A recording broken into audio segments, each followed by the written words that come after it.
আ ব্রহ্ম স্তম্ভভূতা সদ্গুস্তাং নমস্তুতে। জীবনের জীবনেশ্বর শ্রী শ্রী ঠাকুর, বিশ্ববন্দনীয় শ্রী শ্রী লক্ষ্মীমা, আচার্যদেব শ্রী শ্রী বরদা, পরମ ପୂଜ୍ୟପାଦ ଶ୍ରୀ ଶ୍ରୀ ଆଚାର୍ଯ୍ୟଦେବ ସମସ୍ତ ରାତୋଳ ଚୂନରେ ମୋର ଅନନ୍ତ କୋଟି ପ୍ରଣାମ ଜଣାଉଛି। ଆଜିର ଏଇ ସୁପ୍ରଭାତର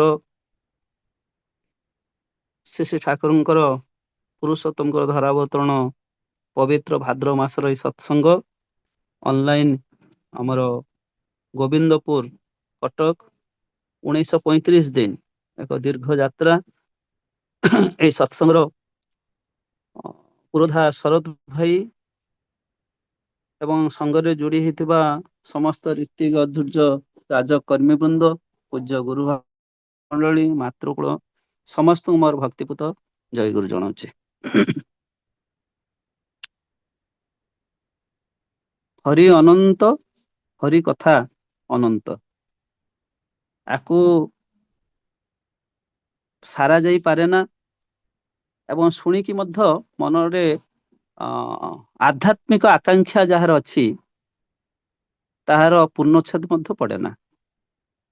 ଆମମାନଙ୍କର ଅପୂର୍ବ ସୌଭାଗ୍ୟ ଯେ ଏ ଜନ୍ମରେ ଆମେ ଏ ପୁରୁଷୋତ୍ତମ ଧାରା ଭିତରକୁ ପ୍ରବେଶ କରିପାରିଛୁ।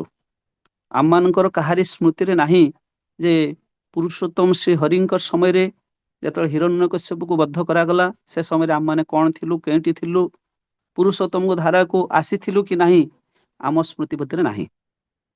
ତ୍ରେତୟାରେ ଶ୍ରୀ ରାମଚନ୍ଦ୍ରଙ୍କ ସମୟରେ ଯେଉଁ ସବୁ ଲୀଳା ହେଇଥିଲା, ସେଇ ଲୀଳାରେ ଆମମାନେ କୋଉ ଜନ୍ମ ପାଇଥିଲୁ, କଣ କରୁଥିଲୁ, ପୁରୁଷୋତ୍ତମ ଧାରାକୁ ଆସିଥିଲୁ କି ନାହିଁ ଆମକୁ ମଧ୍ୟ ଜଣା ନାହିଁ।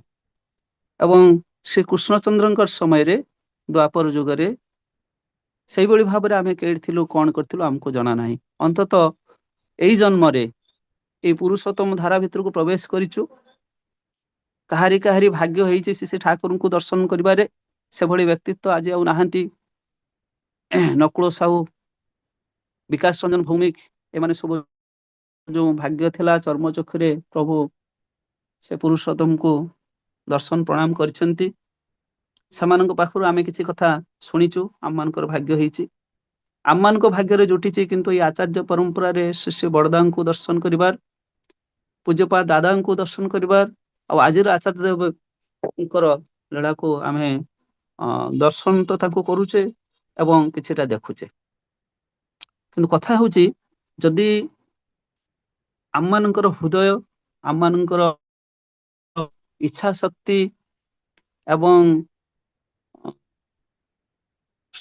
ନା କଣ ଆମର ईश्वर तेमनी हेबे तुम्हार खेत उर्वर जमिनी, फसल तेमनी हेबे तुम्हार खेत उर्वर जमिनी। ईश्वर को जदि आमे काठ पितुला भाबी प्रहलाद पई खुंटटा ईश्वर हो गले, भगवान आविर्भूत हेले, किंतु आम पई खुंटटा काठ ही होइछि। ए होछि तफात आम मान भितरे। आम मान को ध्रुव प्रहलाद हवा कहले केते जन्म लागिबो तार किछि ठिकना नाही, किंतु ସେଥିପାଇଁ ଦୁଃଖ ନାହିଁ। କିନ୍ତୁ ଏଇ ପୁରୁଷୋତ୍ତମଙ୍କର ଯାତ୍ରାରେ ଅନନ୍ତ କାଳ ଧରି ଚାଲିବାର ଆଗ୍ରହ ଆମମାନଙ୍କର ସମସ୍ତଙ୍କର ସୃଷ୍ଟି ହଉ। ସେଥି ନିମିତ୍ତ ଦରକାର, ବର୍ତ୍ତମାନ ଭାଦ୍ର ମାସ ଚାଲିଛି, ଆମେ ସମସ୍ତେ ତାଙ୍କର ଟିକେ ଜୀବନୀଟିକୁ ଟିକେ ଦେଖିବା। କୋଉ ଅଧ୍ୟାୟ ଦେଇକି ସେ ଠାକୁରଙ୍କର କେମିତି ଧୀରେ ଧୀରେ ଧୀରେ ଧୀରେ କେମିତି ଡେଭଲପ ହଉଥିଲା। ପୁରୁଷୋତ୍ତମ ବୋଲି ସେ ନିଜେ କେତେବେଳେ ବି କହିନାହାନ୍ତି। କୌଣସି ସମୟରେ ଈଶ୍ୱର ପୁରୁଷୋତ୍ତମ ଯୋଉ ମାନେ ଆସୁଛନ୍ତି ସେମାନେ ନିଜକୁ ଈଶ୍ୱର ପୁରୁଷୋତ୍ତମ କେବେ ବି କହିନାହାନ୍ତି। ଏ ଆତ୍ମଘୋଷିତ ଭଗବାନ ମାନେ ଯୋଉମାନେ ଗୁରୁ ପଣ କରି ନିଜର ଅହମିକାକୁ ଇଏ କରନ୍ତି, ଆମେ ଓଡ଼ିଶାରେ ଦେଖିଛୁ ଆଉ ଅନ୍ୟ ଜାଗାରେ ବି ଦେଖିଛୁ କେତେ ଗୁରୁ ସବୁ ଜେଲକୁ ଯାଉଛନ୍ତି। ସେ ସବୁ ରାଜାକୁ ଯିବା ନାହିଁ। କାଲି ମୁଁ ତାଙ୍କ ଜୀବନରୁ ଯୋଉ ଟିକେ ଆରମ୍ଭ କରିଥିଲି, ଯେହେତୁ ଭାଦ୍ର ମାସ, ଜୀବନରୁ ଗୋଟେ ଦିଟା କଥା କହି ଠାକୁରଙ୍କ କଥା କିଛି କହିବା ପାଇଁ ପ୍ରୟାସ କରୁଛି। ଭାଇ କହୁଥିଲେ ଯେ କିଛି ଲୋକ ଅନୁରୋଧ କରିଥିଲେ, ସେଟା କଥା ନୁହେଁ। କଥା ହଉଛି ସବୁ ପ୍ରଭୁଙ୍କର କଥା। ଆମେ ସବୁ ଟିକେ ପଢାପଢି କରିକି ହୁଏତ ଟିକେ କହିପାରୁଛେ, ସେଇଟା ହଉଛି ଗୋଟେ ସୌଭାଗ୍ୟ। ସେଇ ସୌଭାଗ୍ୟ ଆପଣ ମାନେ ମତେ ପ୍ରଦାନ କରିଛନ୍ତି। ଗୋବିନ୍ଦପୁରର ସମସ୍ତ ଅର୍ଗାନାଇଜର ଏବଂ ଗୁରୁ ଭାଇ ମାନଙ୍କୁ ମୋର ପ୍ରଣାମ ଜଣାଉଛି। ଆପଣ ମାନେ ଜାଣିଛନ୍ତି ଶ୍ରୀ ଠାକୁର ଯେତେବେଳେ 4 ବର୍ଷର ହେଇଛନ୍ତି, କବିରାଜ ଗାଁର ହିମାୟତପୁରର କବିରାଜ ବିଷ ବଟିକା ଶୁଖେଇଛନ୍ତି। ସ୍ୱାଭାବିକ ଭାବରେ ଗୋଟେ ମଣିଷ ଜନ୍ମଗ୍ରହଣ କଲେ ସାନ ବେଳେ ଯାହାର ବ୍ରେନ୍ ଆକ୍ଟିଭ ସେମାନେ ଟିକେ ଦୁଷ୍ଟ ହିଁ ହେଇଥାନ୍ତି। ଆଉ ସେ ଠାକୁର ମଧ୍ୟ ସେ ମୁଠେ ଏକବାରେ ବିଷ ବଟିକା ଖାଇ ଦେଇଛନ୍ତି ଏବଂ ଦେଖୁଛନ୍ତି କବିରାଜ ଆସିକି ହେଇ ଖାଇ ଦେଇକି ଦୌଡ଼ିଛି। କିଏ? ରାଜା। ତାଙ୍କୁ ରାଜା ବୋଲି ସେତେବେଳେ କୁହାଉଥିଲା, କାହିଁକିନା ଗାଁର ସମସ୍ତେ ତାଙ୍କୁ ଭଲ ପାଉଥିଲେ ଏବଂ ତାଙ୍କୁ ରାଜା ଆଖ୍ୟା ଦେଇଥିଲେ। ଏଇ ରାଜା ଦୌଡ଼ିଲା, ଇଏ ବିଷ ବଟିକା ଖାଇ ଦେଇଛି, ବର୍ତ୍ତମାନ କଣ ହବ? ମାନେ କବିରାଜ ଭୟ କରିଗଲେଣି ଯେ ଯଦି ତାର କିଛି ହେଇଯାଏ, ରାଜାର ଯଦି କିଛି ହେଇଯାଏ, ତାହେଲେ ମୋର ଅବସ୍ଥା କଣ ହବ? ଖୋଜା ପଡିଛି, ଚତୁର୍ଦିଗ ଖୋଜି ଖୋଜି ଖୋଜି ଯେତେବେଳେ ପାଉନାହାନ୍ତି, ସେତେବେଳେ ସେ ଠାକୁର ନିଜେ ହସି ହସି ଆସି କହୁଛନ୍ତି ମୁଁ ବିଷ ବଟିକା ଖାଇଛି। କାହିଁକିନା କାହାର ଦୁଃଖକୁ ସେ ସମ୍ଭାଳି ପାରନ୍ତି ନାହିଁ। ଆସିକି କହୁଛନ୍ତି ଯେ ମୁଁ ବିଷ ବଟିକା ଖାଇଛି ହସି ହସି। କିଛି କିନ୍ତୁ ତାଙ୍କର ହେଇନି। ସେ ଯେ ନୀଳକଣ୍ଠ, ସେ ଯେ ସମଗ୍ର ବିଶ୍ୱର ବିଷକୁ ପାନ କରିବାକୁ ଆସିଛନ୍ତି, ସମସ୍ତର ଦୁଃଖ ଯନ୍ତ୍ରଣା ଅଭାବ ଅସୁବିଧାକୁ ସେ ଗ୍ରାସ କରିବାକୁ ଆସିଛନ୍ତି। ତାଙ୍କର କଣ ବିଷ ବଟିକା ହବ? ବିଷ ବଟିକାରୁ ସେ ରକ୍ଷା ପାଇଛନ୍ତି। ପାଠ ପଢୁଛନ୍ତି, ଷଷ୍ଠ ସପ୍ତମ ଶ୍ରେଣୀ ହବ। ବୈଶାଖ ଜ୍ୟେଷ୍ଠ ମାସରେ ଉପରଓଳି ବର୍ଷା ହବାର ଆପଣ ଲକ୍ଷ୍ୟ କରିଥିବେ। ଛୁଟି ହେଇଛି, ପ୍ରଚୁର ବର୍ଷା ହଉଛି। ଛୁଟି କରିଦିଆ ହେଇଛି, ଶିକ୍ଷକ ମାନେ ଜଗିକି ରହିଛନ୍ତି, କେହି ଯିବେ ନାହିଁ। ବର୍ଷା ଘଡଘଡି ସରିଲେ ବର୍ଷା ଯିବେ। ଏଇ ସମୟରେ ଠାକୁର ଅନୁକୂଳ ଚନ୍ଦ୍ରଙ୍କ କାନରେ ବାଜୁଛି, ମତେ ରକ୍ଷା କର, ମତେ ରକ୍ଷା କର, ମତେ ରକ୍ଷା କର। କେହି ଜଣେ ଆକୁଳ ଭାବରେ ଡାକି ଚାଲିଛି। ଠାକୁର ଆଉ ସମ୍ଭାଳି ପାରିନାହାନ୍ତି। ଶିକ୍ଷକ ମାନେ ଛିଡା ହେଇଛନ୍ତି, ମାରିଛନ୍ତି ଝାମ୍ପ ବର୍ଷାକୁ ଏବଂ ଦୌଡ଼ି ଦୌଡ଼ି ଆସି ଗଡ ଖାଇରେ ଭାସି ଯାଉଥିବା ବୃଦ୍ଧ ମୁସଲମାନକୁ ଉଦ୍ଧାର କରିଛନ୍ତି। ଏବଂ ବୃଦ୍ଧ ମୁସଲମାନ ଯେତେବେଳେ ଉଦ୍ଧାର ହେଇଛନ୍ତି, ନିଜେ ସେ ବୃଦ୍ଧ ମୁସଲମାନ ପଚାରୁଛନ୍ତି ଯେ ତୁମେ କି ମୋର ଆଲ୍ଲା? ଠାକୁର କହୁଛନ୍ତି ତୁମେ ତ ମତେ ଆଲ୍ଲା ବୋଲି ଡାକିଲ, କିନ୍ତୁ ମୁଁ ଆଲ୍ଲା ନୁହେଁ, ମୁଁ ହଉଛି ଶିବଚନ୍ଦ୍ର ଚକ୍ରବର୍ତ୍ତୀଙ୍କର ପୁଅ ଅନୁକୂଳ ଚନ୍ଦ୍ର ଚକ୍ରବର୍ତ୍ତୀ। ଅର୍ଥାତ୍ ଏଇଠି ଭକ୍ତ ନିଜେ ଜାଣିପାରିଲେ ମଧ୍ୟ ନିଜେ ସିଏ କିନ୍ତୁ କହୁନାହାନ୍ତି। ପରବର୍ତ୍ତୀ ସମୟରେ ଦେଖାଯାଇଛି ଯେ ଅନେକ ସମୟରେ ମଣିଷ ମଧ୍ୟ ବହୁ ଭକ୍ତ ପ୍ରଶ୍ନ କରନ୍ତି ଯେ ଆମେ ତ ବହୁତ ଦୂରରେ, ଆମେ ଆଶ୍ରମ ଯାଇପାରୁନେ, ଆମର ସେଭଳି ପଇସା ପତ୍ର ନାହିଁ, ଠାକୁର କଣ ସତରେ ଆମର ଡାକ ଶୁଣିବେ? ଠାକୁର କିନ୍ତୁ ଏହାର ଉତ୍ତରରେ ଗୋଟେ ସୁନ୍ଦର ଉତ୍ତର ଦେଇଥିଲେ ଯେ ଯଦି କଇଁଚ ଗୋଟେ ପାଣିରେ ରହି ଅଣ୍ଡା ଶୁଖିଲାରେ ବହୁ ଦୂରରେ ଦେଇ ସେଇଠି ଯଦି ଚାହିଁକି ସେ ଅଣ୍ଡାକୁ ତାକୁ ଫୁଟେଇ ପାରୁଛି, କଇଁଚ ଗୋଟେ ଏତିକି ବଡ କାମ କରିପାରୁଛି, ତାହେଲେ ତୁମର ଗୁରୁ ଠାକୁର କଣ ଏତିକି କାମ କରିପାରିବେ ନାହିଁ? ଏ କଥା ଥିଲା। କିନ୍ତୁ ଆମର ପୁଣ୍ୟ ପୁଥିରେ ସେ ଠାକୁର କିନ୍ତୁ ଏ କଥାକୁ କହିଛନ୍ତି, the sound of your call must reach me because I am sound. ତୁମର ଆକୁଳ ନିବେଦନ ନିଶ୍ଚିତ ଭାବରେ ମୋ ପାଖରେ ପହଞ୍ଚେ। କାହିଁକି ନା ମୁଁ ହଉଛି ସେଇ ଶବ୍ଦ ବ୍ରହ୍ମ। ପିଲାଟି ବେଳେ ମାତୃଭକ୍ତିର କଥା ଯଦି ଉଠେଇବା, ଆପଣ ମାନେ ସବୁ କଥା ଜାଣିଛନ୍ତି, ଭାଦ୍ର ମାସରେ ସବୁ କଥା ଟିକେ ଆଲୋଚନା ହଉ ଯେ ଅଙ୍କ ପରୀକ୍ଷା ଅଛି। ଠାକୁର କିନ୍ତୁ ଖେଳିବାକୁ ମାନେ ପାଠ ସାଠ ପଢି ଟିକେ ଗାଧେଇବାକୁ ଯାଇଛନ୍ତି, ଖେଳ କସରତରେ ଟିକେ ମାତି ଯାଇଛନ୍ତି, ଆଉ ବିଳମ୍ବ ହେଇଛି। ମା ମନ ତ ମା ଖୁବ ବ୍ୟସ୍ତ, ପିଲାର ପରୀକ୍ଷା ଅଛି। ଆଉ ଏ ଡେରିରେ ଆସିଲା ବେଳକୁ ଠାକୁର ମା କହୁଛନ୍ତି ତୋର ଆଜି ଅଙ୍କ ପରୀକ୍ଷା ଅଛି, ତୁ ବିଳମ୍ବରେ ଯାଉଛୁ, ତୁ ଅଙ୍କରେ ଫେଲ ହବୁ। କି କଥା! ଏ ଛୋଟ କଥା ହେଇପାରେ, ସାଧାରଣ ଲୋକକୁ ଛୋଟ ଲାଗିବ, ଯଦି ପ୍ରାକ୍ଟିକାଲି ଯଦି ଆମେ ଠିକ ଭାବରେ ଆକୁ ନିଜକୁ ନେଇକି ଗ୍ରହଣ କରିବା, ସେ କିନ୍ତୁ ଯାଇଛନ୍ତି ଅଙ୍କ ପ୍ରଶ୍ନ ପାଇଛନ୍ତି କିନ୍ତୁ ଅଙ୍କ କରୁନାହାନ୍ତି। ଶିକ୍ଷକ ମାନେ ତାଙ୍କୁ ଯେହେତୁ ଭଲ ପାଆନ୍ତି, ସମସ୍ତେ ଆସିକି ପଚାରୁଛନ୍ତି କିରେ କଣ ହେଇଛି, ତତେ କଣ ଅଙ୍କ ଆସୁନି? ନା ମତେ ଅଙ୍କ ଆସୁଛି। ନା କରୁନୁ? ନା ମୁଁ ଯଦି ଅଙ୍କ କରିଦେବି ତାହେଲେ ମାଙ୍କର କଥା ମିଥ୍ୟା ହେଇଯିବ, ଆଉ ମାଙ୍କୁ ମୁଁ ମିଥ୍ୟାବାଦିନୀ ସଜେଇ ପାରିବି ନାହିଁ। ଏଇ ଯୋଉ କଥା, ଏତେ ବଡ କଥା ଏ ବିଶ୍ୱରେ ପରବର୍ତ୍ତୀ ସମୟରେ ଆଜି ଆମେ ଠାକୁରଙ୍କୁ ଗ୍ରହଣ କରିଛେ। କତିପୟ ମଣିଷ ମାନେ 800 ବା 900 କୋଟି ମଣିଷ ବର୍ତ୍ତମାନ ବିଶ୍ୱରେ, ସେ 900 କୋଟି ମଣିଷ ଭିତରୁ ଭାରତ ବର୍ଷରେ ଟୋଟାଲ ହୁଏତ 4-5 କୋଟି ଲୋକ ଗ୍ରହଣ କରିଛନ୍ତି। କେତେ ସମୟ ଲାଗିବ ସମସ୍ତଙ୍କ ପାଖରେ ଏଇ ସତନାମ ପହଞ୍ଚିବା? ତା ଭିତରେ ଆମେ ଯାହା ବୁଝୁଛୁ ସାଧାରଣ ଲୋକ ପାଖରେ ଏଟା ସହଜ ହେଇପାରେ। ହଁ ଗୋଟେ କଣ ମହାପୁରୁଷ ମାନଙ୍କରେ ସବୁ ଘଟା ଘଟେ, ଯେତେବେଳେ ସମୟ ଆସିବ ଏ କଥା ସବୁ ଲୋକମାନେ ସବୁ ଜାଣିବେ, ଅଙ୍କ କଲେ ନାହିଁ, ଗୁଡରେ କାଚ କାଟି ଯାଇଛି, ମା କହୁଛନ୍ତି ତତେ ସ୍କୁଲ ଯିବାକୁ ହବ, ତୁ ଦୁଷ୍ଟାମି କରୁଛୁ, ଏବଂ ସେଇ କଟା ଗୋଡରେ ଯାଇଛନ୍ତି ମାଙ୍କର କଥାକୁ ରକ୍ଷା କରି। ରାତିରେ ଯେତେବେଳେ ଦେଖୁଛନ୍ତି ମା ଗୋଡଟା ଫାଳ ହେଇଯାଇଛି, କେତେ ଜୋର କାଟି ଯାଇଛି କାଚରେ, ଆଉ ମୁଁ କେତେ ନିର୍ଦ୍ଦୟ ତାଙ୍କୁ ସ୍କୁଲକୁ ପଠେଇଥିଲି। ଏଇ ସବୁ କଥା ଆପଣ ମାନେ ମଝିରେ ମଝିରେ ଆକୁ ଟିକେ ଜାଣିଲେ ଭଲ ଲାଗିବ। ଶ୍ରୀ ଠାକୁର ଏଇ ସବୁ କଥାକୁ ଜାଣିବା ପାଇଁ ଆମମାନଙ୍କୁ ଯଜନ ଯାଜନ ଇଷ୍ଟଭୂତି ଦେଇଛନ୍ତି। ଯେତେବେଳେ ଈଶ୍ୱର ଆସନ୍ତି ସେତେବେଳେ ଏ ମହୋଷଧି ଦେଇଥାନ୍ତି।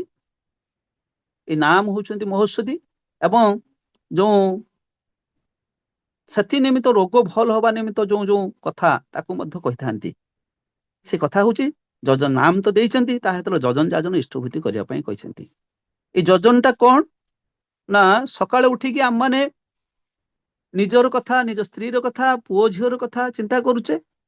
ଏଇ ଯୋଜନ ବୋଇଲେ ସକାଳୁ ଉଠିକି ଯିଏ ଆମକୁ ଜୀବନ ଦେଇଛନ୍ତି, ଆଖି କାନ ଗୋଡ ନାକ ଦେଇଛନ୍ତି, ପାଣି ପବନ ଆଲୁଅ ଦେଇଛନ୍ତି, ତାଙ୍କ ବାବଦରେ ଚିନ୍ତା କରିବା ଏବଂ ତାଙ୍କର ନାମ ମନନ କରିବା।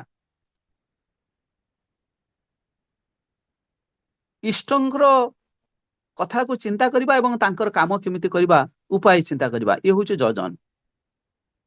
ଯାଜନ କଣ ଆପଣ ମାନେ ସମସ୍ତେ ଜାଣିଛନ୍ତି। ଯାଜନ ବୋଇଲେ ଯୋଉ ଆନନ୍ଦ ଆମେ ପାଉଛେ ଈଶ୍ୱରଙ୍କ ପାଖରୁ, ଯୋଉ କଥାକୁ ଆମେ ଜାଣିଲେ ଆମର ପରିବେଶରେ ତାକୁ ବାଣ୍ଟିବା। ମୁଁ ସହଜ ଭାବରେ କହିଦେଇକି ଯିବାକୁ ଚାହୁଁଛି, ଆପଣ ମାନେ ସମସ୍ତେ ଜ୍ଞାନୀ ଲୋକ, ପୁରୁଣା ସତ୍ସଙ୍ଗୀ ସବୁ, ଆଉ ଆପଣ ମାନେ ନିଶ୍ଚିତ ଭାବରେ ପଢାପଢି କରିକି ଏଗୁଡା ସବୁ ଜାଣୁଥିବେ।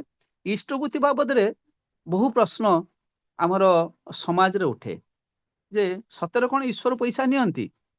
ଏଇଟା ସଫା କଥା ଯେ ଈଶ୍ୱର କେବେ ପଇସା ନିଅନ୍ତି ନାହିଁ। କିନ୍ତୁ ଇଷ୍ଟଭୂତି ଭିତରେ ଯେତେବେଳେ ଦଉ ଆମେ ତ ପଇସା ଦଉନା, ଇଷ୍ଟର ଭରଣ ପୋଷଣ ନିମିତ୍ତ ଏକ ଭୋଗ ଆକାରରେ ତାକୁ ଭୋଗ ବୋଲି ଭାବି ଆମେ ଅର୍ପଣ କରିଥାଉ। ସହଜ ଭାବରେ ଭକ୍ତି ମାର୍ଗରେ ଯଦି ମଣିଷ ବୁଝିଯାଏ ଯେ ମତେ ଆଖି କାନ ଗୋଡ ନାକ ଦେଇଛନ୍ତି, ପାଣି ପବନ ଆଲୁଅ ଦେଇଛନ୍ତି, ମୁଁ ତାଙ୍କୁ କିଛି ଦେବି, ଏଇଟା ହଉଛି ଭକ୍ତି ମାର୍ଗର କଥା। ଯଦି ବିଜ୍ଞାନ ଭିତରକୁ ଆସିବେ, ମୁଁ ଏଇ କଥା କହିବାକୁ ଚାହିଁବି ଯେ ପ୍ରତ୍ୟେକ ଦିନ ସକାଳୁ ଉଠିଲେ ପ୍ରତ୍ୟେକ ମଣିଷ କିଛି ଗୋଟେ କାମ କରୁଛି। କିଏ ମାଟି ହାଣୁଛି, କିଏ ଚା ଦୋକାନ କରୁଛି, କିଏ ଅନ୍ୟର ମୂଲ ଲାଗୁଛି, କିଏ ବାସନ କୁସନ ଧଉଛି, ଏପରିକି ଅନେକ ଗରିବ ଘରର ଭାଇ ମା ମାନେ ଅଛନ୍ତି, ଅନ୍ୟ ଘର ମାନଙ୍କରେ ଯାଇକି ଅଇଁଠା ବାସନ ଧୋଇ ଦଉଛନ୍ତି, ତାଙ୍କର ଅଗଣା ପୋଛି ଦଉଛନ୍ତି, ଏବଂ ଏଇ ଯୋଉ ସବୁ କର୍ମ କରୁଛନ୍ତି, ଏ କର୍ମ ମଣିଷ କାହିଁକି କରେ? ମଣିଷ ତ କର୍ମ କରିବାକୁ କଷ୍ଟ ହୁଏ, କିନ୍ତୁ କାହିଁକି କର୍ମ କରେ? ଏ ପେଟକୁ ବଞ୍ଚିବା ପାଇଁ ସମସ୍ତେ ହିଁ ଦୌଡିଛନ୍ତି। ଏଇ ଯେ ପେଟକୁ ବଞ୍ଚିବା ପାଇଁ ଯୋଉ କର୍ମ କରୁଛନ୍ତି, ସେଇ କର୍ମ କୋଉଥିରେ କରୁଛନ୍ତି? ମଣିଷ କର୍ମ କୋଉଥିରେ କରେ? ତାର ହାତରେ କରେ। ଯୋଉ ଯନ୍ତ୍ରପାତି ବାହାରିଛି, ମଣିଷର ହାତ ଲାଗିଲେ ତ ଆଉ ସୁଇଚ ଟାକୁ ଦବେଇବାକୁ ପଡିବ, ତ ହାତଟାକୁ ଦବେଇବାକୁ ପଡିବ, ଆଉ ସେ ତ ଆପେ ଦବିବନି। ତେଣୁ ସେ ହାତ ଗୋଡ ଆଖି ନଥିଲେ ମଣିଷ କାମ କରିପାରନ୍ତା ନାହିଁ।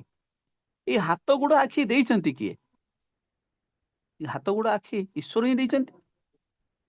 ଯେହେତୁ ଈଶ୍ୱର ଦେଇଛନ୍ତି ହାତ ଗୋଡ ଆଖି, ଆମର ଶରୀର ଭିତରେ ଥିବା ଲିଭର, ହାର୍ଟ, କିଡନୀ, ଏ ସବୁ କଥା ଦେଇଛନ୍ତି। ଅତଏବ ଏଇ ଯେ ଶରୀର ରୂପୀ ଯନ୍ତ୍ରଟି ଈଶ୍ୱରଙ୍କର, ଆଉ ଯଦି ଶରୀର ରୂପୀ ଯନ୍ତ୍ର ଈଶ୍ୱରଙ୍କର, ତାହେଲେ ଏଇ ଯନ୍ତ୍ର ଦ୍ଵାରା ଯୋଉଟା ଇନକମ ହଉଛି, ମୋର ଧରା ଯାଉ ଗୋଟେ ଟ୍ରାକ୍ଟର ଅଛି ବା ମୋର ଗୋଟେ ପାୱାର ଟିଲର ଅଛି, ସେ ପାୱାର ଟିଲର ରୁ ମୁଁ ଯୋଉଟା ଇନକମ କରୁଛି, ସେ ଇନକମ ଟା ଯାହାର ପାୱାର ଟିଲର ସିଏ ହିଁ ନବ, ଆଉ ଅନ୍ୟ କେହି ତ ନେଇପାରିବେନି। ଅତଏବ ଆମର ଏଇ ଶରୀର ରୂପୀ ଯନ୍ତ୍ରରୁ ଯୋଉ ରୋଜଗାର ଆମେ କରୁଛେ, ତେଣୁ ଯେହେତୁ ଏଇ ଶରୀର ରୂପୀ ଯନ୍ତ୍ରଟା ଈଶ୍ୱରଙ୍କର, ତେଣୁ ପ୍ରଥମ ଅର୍ଘ୍ୟଟି ତାଙ୍କର। ଏଇଟା ହଉଛି ବିଜ୍ଞାନ। ଇଷ୍ଟଭୂତିଟା ବିଜ୍ଞାନ, ନିକୁମ୍ଭିଲା ଯଜ୍ଞ କଥା କହିଛନ୍ତି। ଆପଣ ମାନେ ସବୁ ଜାଣିଛନ୍ତି ଯେ ସୁଦାମାଙ୍କର ଯେତେବେଳେ 4 ଦିନ ଧରି ଚୁଲି ଲାଗି ନାହିଁ, ସୁଦାମା ଯେତେବେଳେ ଖୁଦ ଭଜା ନେଇକି ଯାଇଛନ୍ତି, ଏବଂ ଯେହେତୁ ତାଙ୍କର ସଖା ଥିଲେ କୃଷ୍ଣ, ଆଉ ସେ ସବୁ କଥା ଅନ୍ତର୍ଯ୍ୟାମୀ ଜାଣିଛନ୍ତି, ଇଏ ଲାଜରେ ଦଉନାହାନ୍ତି, ତାଙ୍କ ପାଖରୁ ଛଡେଇ ନେଇ ମୁଠେ ଖୁଦ ଭଜା ପାଟିରେ ପକେଇଛନ୍ତି। ତା ପରବର୍ତ୍ତୀ ସମୟରେ ଦେଖା ଦେଇଛି ଯେ ସୁଦାମାଙ୍କର ଆଉ ଅଭାବ ନାହିଁ। ଶେଷରେ କୃଷ୍ଣ ଠାକୁର ପଠେଇଛନ୍ତି ବିଶ୍ୱକର୍ମାକୁ, ଯା ହଉଛି କଣ ସୁଦାମାର ଘର ତିଆରି କରିଦେଇ ଆସିବୁ।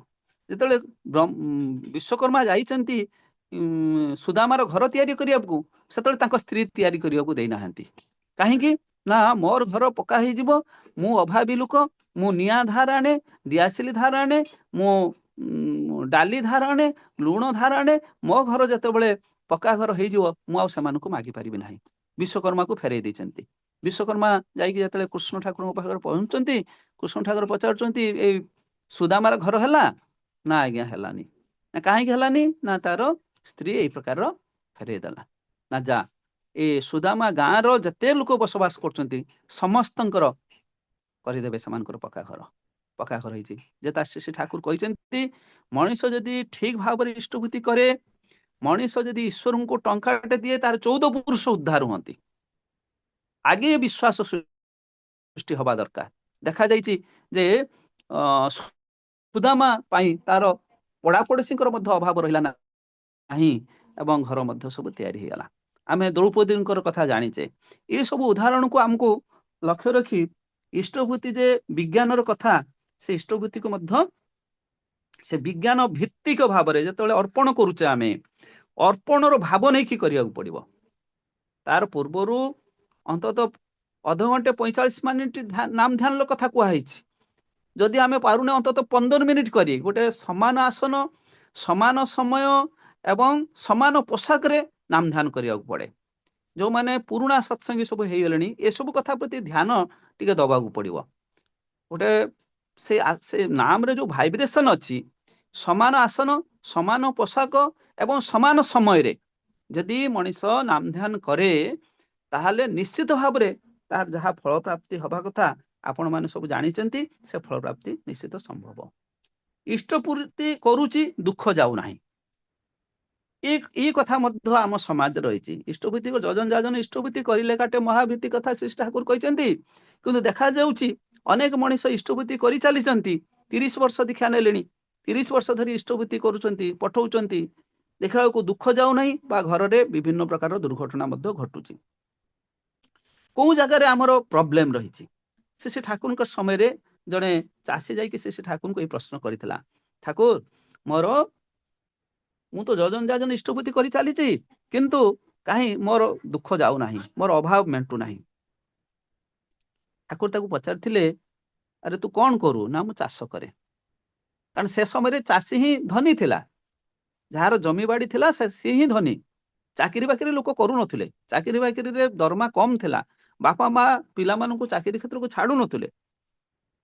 ନା ଚାଷ କରୁଛୁ, ତୋର ପେଟ ପୁରୁନାହିଁ, ତ ଘରେ କେତେ ଜଣ ମେମ୍ବର? ନା ଆମ ଘରେ 6 ଜଣ ମେମ୍ବର। ନା କିଏ କିଏ? ନା ମୋ ଝିଅ, ମୋ ପୁଅ, ମୋ ସ୍ତ୍ରୀ, ମୁଁ, ମୋ ବାପା ମା, ଏ 6 ଜଣ।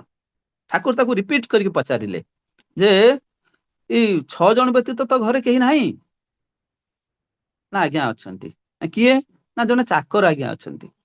ଚାକର ରଖିଛି, ପୁଣି କହୁଛି ମୋର ଅଭାବ ଯାଉନାହିଁ। ନା କେତେ ଜଣ ହେଲେ ଘରର ମେମ୍ବର? ନା 7 ଜଣ। ନା କିଏ କିଏ? ନା ମୋ ଝିଅ, ମୋ ପୁଅ, ମୋ ବାପା ମା, ଆଉ ନା ମୁଁ, ମୋ ସ୍ତ୍ରୀ, ମୋ ବାପା ମା, ଚାକର। ଠାକୁର ପୁଣି ପଚାରିଲେ, ତାହେଲେ ତୋ ଘରେ ଆଉ କେହି ନାହାନ୍ତି? ନା ଆଜ୍ଞା ଆଉ କେହି ନାହାନ୍ତି। ଠାକୁର ସେଇଠି କହିଲେ, ମୁଁ ତାହେଲେ ତୋ ଜୀବନରେ କେହି ନୁହେଁ ନା? ମୁଁ ତ ଘରର କେହି ନୁହେଁ। ଠାକୁର ସତ୍ୟାନୁଷ୍ଠାନ କହିଛନ୍ତି, ପିତା ମାତା ପୁଅ ଝିଅ କଥା ମନେ ପକେଇଲା ବେଳେ ଗୁରୁର ମୁହଁଟା ଯେମିତି ଭାସି ଉଠେ। ଆମମାନଙ୍କର ଟେକ୍ନିକାଲ ପ୍ରୋବ୍ଲେମ ସବୁ ରହିଛି। ଆମେ ଗୋଟେ ଟେକ୍ନିକାଲି ବା ଗୋଟେ ଯାନ୍ତ୍ରିକ ଭାବରେ ଠାକୁରଙ୍କୁ ଭଲ ପାଉ। ସକାଳୁ ଟିକେ ପ୍ରାର୍ଥନା କରିଦେଲୁ, ଇଷ୍ଟଭୂତିଟା ଦେଇଦେଲୁ, ତାପରେ ଆମ ରାସ୍ତାରେ ଆମର ମିଛ କହି, ଟାଉଟରି କରି, ଲୋକମାନଙ୍କୁ ଲୁଟପାଟ କରି, ଏଥିରେ ଆମର ଜାୟସ କିଛି ନାହିଁ। ଏ ଭିତରେ କିନ୍ତୁ ଇଷ୍ଟଭୂତି ପ୍ରଭୁ କେମିତି ଗ୍ରହଣ କରିବେ? ସେ ଚାଷୀ ଜଣକ ଅସ୍ତବ୍ୟସ୍ତ ହେଇକି କହିଲା, ହଁ ହଁ ଠାକୁର, ଆପଣ ଆମ ଘରର ଜଣେ ମେମ୍ବର। ମାନେ କେତେ ଜଣ ହେଲେ? ନା 8 ଜଣ। ନା କିଏ କିଏ? ନା ମୋ ଝିଅ, ମୋ ପୁଅ, ମୁଁ, ମୋ ସ୍ତ୍ରୀ, ଆଉ ମୋ ବାପା ମା, ଚାକର, ଆଉ ଆପଣ। ଠାକୁର ସେଇଠି ଯୋଉ କଥାଟି କହିଥିଲେ, ସେଇ କଥାଟା ଆମ ସମସ୍ତ ବିଶ୍ୱ ପାଇଁ ଗ୍ରହଣୀୟ। ଠାକୁର କହିଥିଲେ ଯେ ପ୍ରଥମରୁ ତ ମତେ ରଖିନଥିଲୁ, ଆଉ ଯଦି ରଖିଲୁ ତାହେଲେ ଚାକର ପରେ ଆମେ ସବୁ ଉଲୁଟା ଚାଲୁ ଏବଂ ଯେତେବେଳେ ଦୁଃଖ ପଡେ ଈଶ୍ୱରଙ୍କୁ ଦୋଷ ଦଉ। ଠାକୁର ତାକୁ ବତେଇ ଦେଲେ ପ୍ରଥମେ ହିଁ ଈଶ୍ୱର, ପ୍ରଥମେ ହିଁ ତୋର ଗୁରୁ, ତାପରେ ତୋର ବାପା ମା। ତ ବାପା ମା ଥିଲେ ବୋଲି ତୁ ଜନ୍ମ ହେଇଛୁ, ଆଉ ବାପା ମା ପରେ ତୁ ତୋ ସ୍ତ୍ରୀ, ଏବଂ ତାପରେ ତୁ ଅଛୁ, ତୁ ତୋ ସ୍ତ୍ରୀ ଥିଲେ ବୋଲି ତୋର ପିଲାମାନେ ଆସିଛନ୍ତି। ଆମେ ମାନେ ବାସ୍ତବ ଭାବରେ ଦେଖନ୍ତୁ ପ୍ରତ୍ୟେକ ଘରେ ନିଜ ଝିଅ ପୁଅକୁ ଯେତିକି ଆମେ ଗୁରୁତ୍ୱ ଦେଇ ସେତିକି ଗୁରୁତ୍ୱ ଆମେ ବାପା ମାଙ୍କୁ ଦେଇନା। ଓଲୁଟା ଚାଲୁ, ଓଲଟା ରାସ୍ତାରେ ଚାଲିଲେ, ହାଇୱେରେ ନ ଚାଲିକି ମୁଁ ଯଦି ବଣ ଜଙ୍ଗଲରେ ଚାଲେ ତାହେଲେ ବଣ ଜଙ୍ଗଲରେ ତ କଣ୍ଟା ଭୁକିବ ହିଁ। କିଏ ଶିଖେଇଥାନ୍ତା ଏ କଥା? ଈଶ୍ୱର ପୁରୁଷୋତ୍ତମ ମଣିଷ ନର ରୂପ ଧାରଣ କରି ନ ଆସିଲେ ଏ କଥା ଶିଖେଇଥାନ୍ତା କିଏ? ଟେକ୍ନୋଲୋଜି କିଏ ଦେଇଥାନ୍ତା? ମୋ ବାପା ମା ଅଛନ୍ତି ବୋଲି ମୁଁ ସୃଷ୍ଟି ହେଇଛି। ମୋ ବାପା ମାର କଥା ମୁଁ ଆଗେ କହୁନାହିଁ, ମୋ ପୁଅ ଝିଅର କଥା କହୁଛି। ଏଇଟା ଗୋଟେ ଆସକ୍ତି ପୁଅ ଝିଅଙ୍କ ପ୍ରତି। ଏଇ ଆସକ୍ତି ପାଇଁ ଆମେ ଦୁଃଖ ପାଉ। ସେ ଠାକୁର ଏଇ ଯୋଉ ଟେକ୍ନିକାଲ କଥା ସବୁ କହିଛନ୍ତି, ମୁଁ ଆଜି ଛୋଟ ଛୋଟ କଥା କହିବାକୁ ଚାହୁଁଛି। ଠାକୁର ସମୟରେ ଜଣେ ଇଷ୍ଟଭୂତି କରିବ ନାହିଁ ବୋଲି ଆସି କମ୍ପ୍ଲେନ କଲା। ସେ ମଧ୍ୟ ସମସ୍ତେ ତ ସେତେବେଳେ ଚାଷ କରୁଥିଲେ। ଠାକୁର ତାଙ୍କୁ କହିଲେ, ଆରେ ତୋର ଜମିବାଡି ଅଛି ନା? ହଁ। ନା ଏଇ ଜମିବାଡିର ମାଲିକ କିଏ? ନା ମୁଁ। ନା ଯଦି ତୁ ଜମିବାଡିର ମାଲିକ ତାହେଲେ ଖଜଣା କାହାକୁ ଦଉ? ନା ସରକାରଙ୍କୁ ଦିଏ। ନା ତୁ ଯଦି ଜମିର ମାଲିକ ତାହେଲେ ଖଜଣା କାହିଁକି ସରକାରଙ୍କୁ ଦଉ? ନା ଆଜ୍ଞା, ମୁଁ ସିନା ମାଲିକ କିନ୍ତୁ ସବୁରି ଉପରେ ଏ ସମସ୍ତ ଜମିବାଡିର ମାଲିକ ହଉଛନ୍ତି ଭାରତ ସରକାର ବା ଓଡିଶା ସରକାର। ନା ଯଦି ଓଡିଶା ସରକାର ତାଙ୍କୁ ଟ୍ୟାକ୍ସ ଦଉ। ସେଇଭଳି ଭାବରେ ଯଦି ତୁ ଈଶ୍ୱରଙ୍କୁ ଟ୍ୟାକ୍ସ ନ ଦଉ, ନା ତାଙ୍କୁ ବୁଝେଇଥିଲେ ଯେ କଣ କହିଲେ ନା ଯଦି ଟ୍ୟାକ୍ସ ନ ଦଉ ତାହେଲେ କଣ ହବ? ନା ଜମି ନିଲାମ ହେଇଯିବ ଆଜ୍ଞା। ନା ଠାକୁର କହିଲେ ସେମିତି ଟ୍ୟାକ୍ସ ନଦେଲେ ମଧ୍ୟ ତୁ ମଧ୍ୟ ନିଲାମ ହେଇଯିବୁ। ତତେ କିଏ ନିଲାମ କରିବ? ନା ତୋ ସ୍ତ୍ରୀ ନିଲାମ କରିବ, ତୋ ପୁଅ ନିଲାମ କରିବ। ତୁ ବଞ୍ଚିଥିବୁ, ତୋ ସ୍ତ୍ରୀ ତତେ ମାନିବ ନାହିଁ। କାହିଁକିନା ଆମେ ଈଶ୍ୱରଙ୍କ ରାସ୍ତାରେ ରାଜପଥରେ ଯେତେବେଳେ ନ ଚାଲୁ, ମୁଁ ଯୋଉ ରାସ୍ତାରେ ଚାଲେ ସେଇ ରାସ୍ତାରେ ମୋ ସ୍ତ୍ରୀ ମଧ୍ୟ ଚାଲେ, ମୋ ପିଲା ଛୁଆ ମଧ୍ୟ ଚାଲନ୍ତି। ପରିବେଶ ଟାକୁ ଆମେ ଦୂଷିତ କରି ପକାଉ। ତୁମେ ଯଦି ସৎ ହୁଅ ତାହେଲେ ତୁମର ଦେଖା ଦେଖି ହଜାରେ ଲୋକ ସৎ ହେଇ ପଡିବେ। ଆଉ ତୁମେ ଯଦି ଅସତ୍ ହୁଅ, ତୁମ ଦେଖା ଦେଖି ହଜାରେ ଲୋକ ଅସତ୍ ହେଇ ପଡିବେ। ଆଉ ତୁମେ ଯେତେବେଳେ ବିପଦରେ ପଡିବ, ତୁମେ ଯେହେତୁ ଅସତ୍ ହେଇ ପରିବେଶକୁ ଅସତ୍ କରି ପକେଇଛ, ତାହେଲେ ତୁମକୁ ରକ୍ଷା କେହି କରିପାରିବେ ନାହିଁ। ଏ ଏତେ କେତେ ସହଜ କଥା ସତ୍ୟାନୁଷ୍ଠାନରେ ଠାକୁର ଲେଖିଛନ୍ତି। ଅତଏବ ଜମି ନିଲାମ ଭଳିଆ ମଣିଷ ଆଜି ନିଲାମ ହେଇଯାଉଛୁ। କିଏ ନିଲାମ କରୁଛି ତାକୁ? ତା ସ୍ତ୍ରୀ ତାକୁ ନିଲାମ କରିଦଉଛି। ତୁମେ କି ପ୍ରକାର ସ୍ୱାମୀ ହୋ, ମତେ ଗୋଟେ ଭଲ ଲୁଗା ଆଣିକି ଦେଇ ପାରୁନ? କି ପ୍ରକାର ସ୍ୱାମୀ? ତୁମେ କି ପ୍ରକାର ବାପ? ପିଲାମାନେ ବାପ ମାନେ ଯାଇକି ଇଏ ପରୀକ୍ଷା ହଲରେ ଛିଡା ହଉଛନ୍ତି, ଇଏ ପଇସା ପତ୍ର ଦେଇକି ଫାଷ୍ଟ କ୍ଲାସ ମାର୍କ ବଢିଆ ଆଣୁଛନ୍ତି, ଆଉ ତୁମେ ପାରୁନ? ତୁମେ କି ପ୍ରକାର ବାପ? ତୁମେ ମତେ ଠିକ ପଢି ପାରିଲ ନାହିଁ ବୋଲି ମୁଁ ଚାକିରି ପାଇଲି ନାହିଁ। ଏଇଭଳି ଭାବରେ ଶହ ଶହ ବାର ଆମକୁ ନିଲାମ ହବାକୁ ପଡିବ। ସେଦିନ ସେ ଚାଷୀ ଜଣକ ବୁଝିଥିଲେ।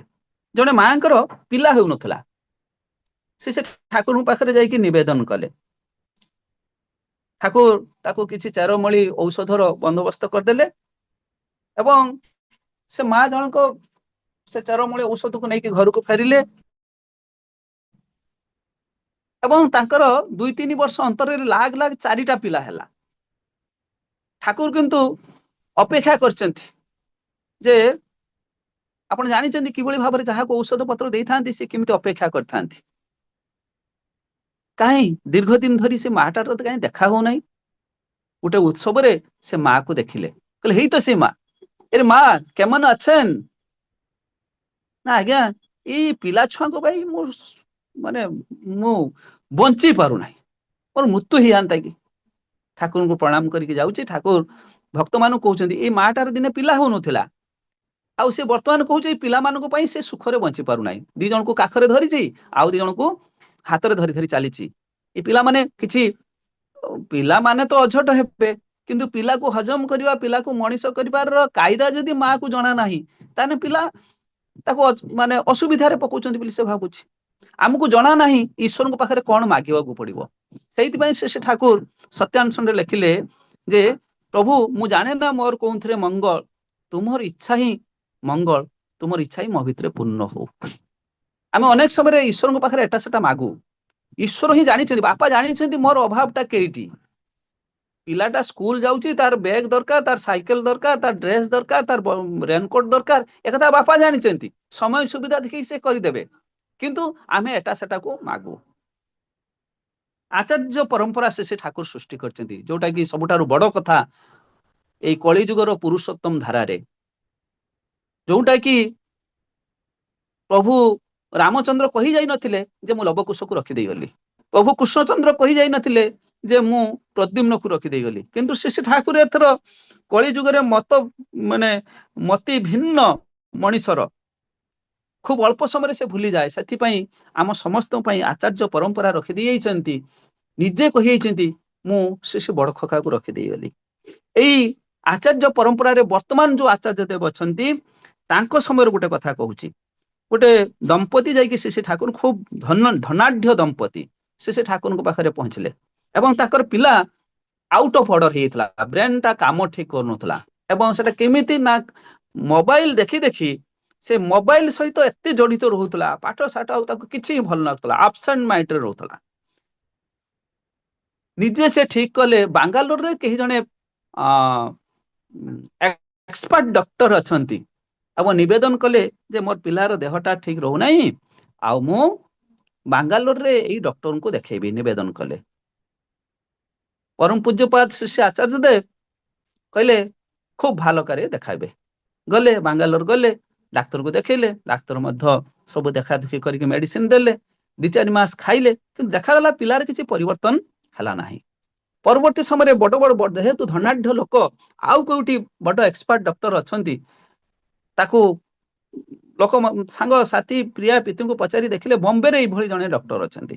ପୁଣି ଗଲେ ଆଶ୍ରମକୁ, ନିବେଦନ କଲେ, କହିଲେ ମୁଁ ପିଲାକୁ ଟିକେ ବମ୍ବେର ଏଇ ଡାକ୍ତରଙ୍କ ପାଖକୁ ଦେଖେଇବାକୁ ଯାଉଛି, ନା ଖୁବ ଭଲ ଭାବେ ଦେଖାଇବି। ଗଲେ ସେଠୁ ମଧ୍ୟ ଔଷଧ ଆଣିଲେ, ଔଷଧ ଖାଇଲେ, ବିଶେଷ କିଛି ଲାଭ ହେଲା ନାହିଁ। ଶେଷରେ ହାତ ଟେକିଦେଲେ, ଉଭୟ ଚିନ୍ତା କଲେ ଆମେ ତ ଠାକୁରଙ୍କୁ ଗ୍ରହଣ କରିଛେ, ଠାକୁରଙ୍କ ସମୟରେ ବହୁତ କଥା ଲୋକ ନିବେଦନ କରୁଥିଲେ, ଆଚାର୍ଯ୍ୟ ଦେବଙ୍କୁ ନିବେଦନ କଲେ କେମିତି ହୁଅନ୍ତା। ଉଭୟ ଦମ୍ପତି ମୁଣ୍ଡରେ ଯାହା ହଉ ସୁଚିନ୍ତା ଆସିଛି, ଆଚାର୍ଯ୍ୟଙ୍କ ପାଖରେ ଯାଇକି ନିବେଦନ କରିଛନ୍ତି। ଏବଂ ନିବେଦନ କଲା ପରେ ଆଚାର୍ଯ୍ୟ ଦେବ ସେ ପିଲାଟିକୁ ଡାକିଛନ୍ତି ପାଖକୁ, ଆରେ ବାବୁ ତୁ ମୋବାଇଲ ଦେଖୁ ନା? ହଁ। ନା ମୋବାଇଲରେ କଣ କରୁ? ନା ମୋବାଇଲରେ ମୁଁ ଖେଳେ, ଗେମ୍ କରେ, ଆଉ ପିକ୍ଚର ଆଣ୍ଠେ। ନା ଏଇଭଳି କରୁ କରୁ ମୋବାଇଲ ବେଳେ ବେଳେ ଯେତେବେଳେ ଜାମ୍ ହେଇଯାଏ କଣ ହୁଏ? ନା ମୋବାଇଲ ହ୍ୟାଙ୍ଗ ହେଇଯାଏ। ନା ମୋବାଇଲ ହ୍ୟାଙ୍ଗ ହେଲେ ତୁ କଣ କରୁ? ନା ମୋବାଇଲ ହ୍ୟାଙ୍ଗ ହେଇଗଲେ ସେ ମୋ କଥା ଶୁଣେ ନାହିଁ, ମୋ କଥା ନ ଶୁଣିଲେ ମତେ ବିରକ୍ତି ଲାଗେ, ମୁଁ ମୋବାଇଲ କଚାଡି ଦେ। ଏଇ ପ୍ରକାର କେତେ ଥର କରୁ? ନା 3-4ଟା ମୋବାଇଲ ଏମିତି ଭାଙ୍ଗିଲେଣି। ନା ତୁ ବାପା ମା ଯାହା କହନ୍ତି ତୁ ଯେତେବେଳେ ଶୁଣୁନା, ବାପା ମା ତତେ କେତେବେଳେ ଫିଙ୍ଗି ଦେଇଛନ୍ତି? ବାପା ମା କେତେବେଳେ ତତେ ପିଟାପିଟି କରିଛନ୍ତି? ନା ଆଜ୍ଞା। ପିଲାଟି ଏବେ ବୁଝିପାରିଲା ଯେ ସେ ଆଚାର୍ଯ୍ୟ ଦେବ କଣ କହୁଛନ୍ତି। ତୁ କଣ ଭାବୁଛୁ, ବାପା ମାଙ୍କ କଥାଟା ମାନିବା ଉଚିତ ନା ନୁହେଁ? ଯଦି ତୁ ମୋବାଇଲ ତୋ କଥା ମାନୁନାହିଁ, ତୁ ମୋବାଇଲ କି କଚାଡି ଦଉଛୁ, ତାହେଲେ ବାପା ମାଙ୍କର କଥା ତୁ ମାନୁନାହୁଁ, କିନ୍ତୁ ବାପା ମା ତତେ କଚାଡୁ ନାହାନ୍ତି, ତତେ ଫିଙ୍ଗୁ ନାହାନ୍ତି, ତାହେଲେ ଏମାନେ କିଏ? ପିଲାଟିର ପରିବର୍ତ୍ତନ ହେଲା। ରୋଗ ହଉଛୁ ମୋବାଇଲ କି ନେଇକି। ଦେଖାଗଲା କି ଏଠି ବାଙ୍ଗାଲୋରରେ, ବମ୍ବେରେ ଏକ୍ସପର୍ଟ ଡକ୍ଟରଙ୍କୁ ସମ୍ଭବ ହେଲା ନାହିଁ। ଅତି ସହଜରେ ପୂଜ୍ୟପାଦ ଆଚାର୍ଯ୍ୟ ଦେବ ତାକୁ ସମାଧାନ କରିଦେଲେ। ଆମମାନେ ନିଶ୍ଚିତ ଭାବରେ ଏଇଥିପାଇଁ ସୌଭାଗ୍ୟବାନ ସେ ଠାକୁରଙ୍କ ପୁରୁଷୋତ୍ତମ ଧାରାରେ ଚାଲିଛୁ ଏବଂ ଏଇ ଆଚାର୍ଯ୍ୟ ପରମ୍ପରାର କଥାକୁ ନେଇ ଆମମାନେ ଏଇ ସବୁ କଥା ଯୋଉ ଶୁଣୁ, ଆମମାନଙ୍କ ଭିତରେ ସେଇ ଭକ୍ତି ସଞ୍ଚାର ହୁଏ। ଆମମାନେ ସମସ୍ତେ, ଆପଣମାନେ ସମସ୍ତେ ସୁଖ ଶାନ୍ତି ଆନନ୍ଦରେ ରୁହନ୍ତୁ, ଈଶ୍ୱରଙ୍କୁ ପ୍ରତିଷ୍ଠା କରିବାରେ ବ୍ରତୀ ହୁଅନ୍ତୁ ଏବଂ ଆଚାର୍ଯ୍ୟ ପରମ୍ପରାର ଯାହା ସବୁ ନିର୍ଦ୍ଦେଶ ଆସୁଛି ଆମମାନେ ମାନି ଚାଲିବା ଭିତରେ ଦେଇକି ଆମମାନେ ସମସ୍ତଙ୍କର ଜୀବନ ସୁନ୍ଦର, ସୁସ୍ଥ, ଆରୋଗ୍ୟ ହେଇ ଉଠିବ। ଜୟ ଗୁରୁ ସମସ୍ତଙ୍କୁ। ଜୟ ଗୁରୁ ଯତୀନ୍ଦ୍ର ଭାଇ, ଅତି ସୁନ୍ଦର